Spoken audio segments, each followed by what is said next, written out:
Meeting में क्या हुआ? क्या 2050 तक चली जाएंगी करोड़ों लोगों की जान? नमस्कार, वी नेशन न्यूज देख रहे हैं और आपके साथ मैं हूँ रिया तोमर। जब किसी को कोई बीमारी होती है तो जाहिर सी बात है हम लोग डॉक्टर के पास जाते हैं और डॉक्टर जो हमें दवाई देते हैं उन्हें खाकर हम ठीक भी हो जाते हैं। अब जरा सोचिए, अगर ये दवाएं बेअसर हो जाएं तब क्या होगा? बीमारी बढ़ती जाएगी, शरीर कमजोर हो जाएगा और आखिर में जिंदगी से लड़ना शायद नामुमकिन हो जाए। तो थोड़ा संभल जाइए। इस वक्त दुनिया में जिसे WHO और UN हाई टेंशन में है। हाल ही में विश्व प्रसिद्ध जर्नल द लैंसेट में पब्लिश एक स्टडी के मुताबिक एंटीबायोटिक और एंटी माइक्रोबियल रेजिस्टेंस के कारण अगले 25 सालों में 3 करोड़ 90 लाख लोगों की मौत हो सकती है, जिसके सॉल्यूशन ढूंढने के लिए यूनाइटेड नेशंस की एक हाई लेवल मीटिंग की गई थी, जिसमें दुनिया के सभी देशों के प्रतिनिधि, सिविल सोसाइटी और इंटरनेशनल हेल्थ ऑर्गेनाइजेशंस शामिल। एंटीबायोटिक रेजिस्टेंस स्टडी को लेकर पूरी दुनिया की हेल्थ कम्युनिटी इतनी परेशान आखिर क्यों है? WHO ने कुछ समय पहले सुपरबग्स को लेकर चिंता जाहिर की थी, जिसमें कहा गया था कि हमें एंटीबायोटिक्स के अतिरिक्त इस्तेमाल से बचना होगा, वरना एक ऐसा समय आएगा जब दवाएं पूरी तरह फेल हो जाएंगी और बीमारियों पर इनका कोई असर नहीं होगा। अब लैंसेट में पब्लिश स्टडी कह रही है कि एंटीमाइक्रोबियल रेजिस्टेंस के कारण अगले 25 सालों में 3 करोड़ 90 लाख लोगों की मौत हो सकती है। इसका मतलब है कि आने वाले समय में बहुत सी दवाएं बेअसर हो जाएंगी। दूसरा सवाल यह है कि इस तरह की कंडीशन आखिर कैसे पैदा हो गई, जिसमें उन्हें बचाने वाली दवाएं ही बेअसर होने लग गई हैं। कई पैथोजेंस ने एंटीबायोटिक्स दवाओं का सामना करना सीख लिया है।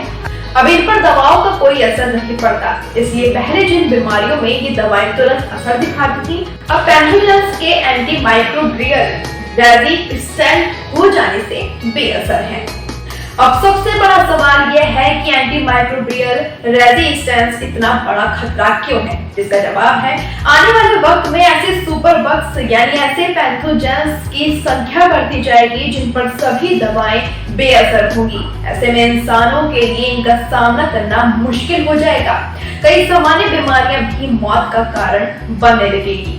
ये भी हो सकता है कि वैज्ञानिक भविष्य में जितनी खतरनाक स्थिति की कल्पना कर रहे हैं ये उससे भी अधिक दुष्कर साबित हो। डॉक्टर सक्सेना कहते हैं कि एंटीमाइक्रोबियल रेजिस्टेंस के कारण बन रही इस स्थिति में दोनों की साझी जिम्मेदारी है। दुनिया भर की सरकारें और हेल्थ केयर सिस्टम भी जिम्मेदार हैं।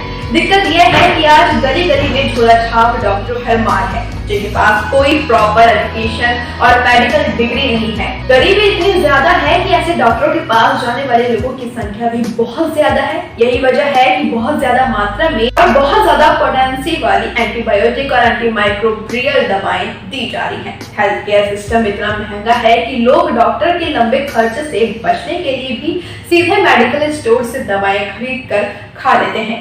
इन दोनों ही परिस्थितियों के कारण सरकार और ये सिस्टम जिम्मेदार है। अब इसमें आम लोगों की तरफ से क्या गलतियां और लापरवाहियां की गई हैं? तो इसका जवाब है कि ज्यादातर बीमार होने पर हॉस्पिटल न जाने को लापरवाही की बजाय पैसे की बचत की तरह देखा जाता है।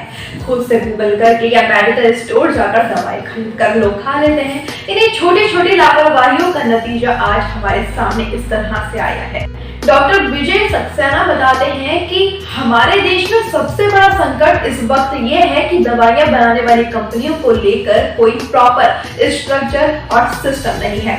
थोक में दवाएं बन रही हैं और झोला छाप डॉक्टरों से प्रिस्क्राइब भी कर रहे हैं। यहाँ भी कठोर नियम और सरकारी विजिलेंस होना बहुत जरूरी है। विश्व स्वास्थ्य संगठन ने पूरी दुनिया के डॉक्टर से प्रिस्क्रिप्शन में कम दवाएं लिखने और बहुत जरूरी होने पर ही एंटीबायोटिक दवाएं प्रिस्क्राइब करने की एडवाइजरी जारी की थी।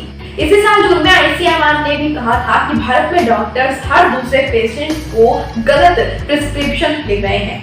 मेडिकल कम्युनिटी तो अपनी तरफ से संकट से निपटने के लिए काम कर रही है। आम लोगों को क्या सावधानियां बरतने की जरूरत है ये हम आपको बता देते हैं।